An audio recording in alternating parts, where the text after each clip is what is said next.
సనాతన ధర్మంలో తెలియక కొంతమంది అంటుంటారు, ఇంతమంది దేవుళ్ళు ఏమిటి, ఇంతమంది దేవుళ్ళు ఏమిటి అంటారు. ఇంతమంది దేవుళ్ళు కాదు, ఇంతమందిగా ఉన్న దేవుడు. నేనే పరబ్రహ్మను కురుశ్రేష్ఠ, నేనే సత్యాన్ని, జ్ఞానాన్ని, ధర్మాన్ని.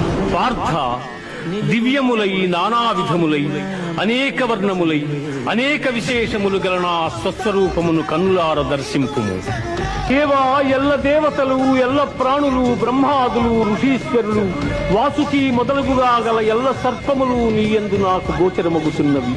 ఈశ్వర, నీ విశ్వరూపము అనేక బాహువులతో, ఉదరములతో, ముఖములతో ఒప్పియున్నది.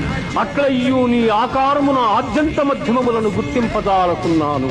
కోరలచే భయంకరమై ప్రళయాగ్ని సమానములైన నీ ముఖములను చూచుట వలన నాకు దిక్కులు తెలియకున్నవి.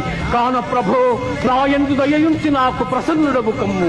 కృష్ణ, ప్రసన్నుడవు కమ్ము.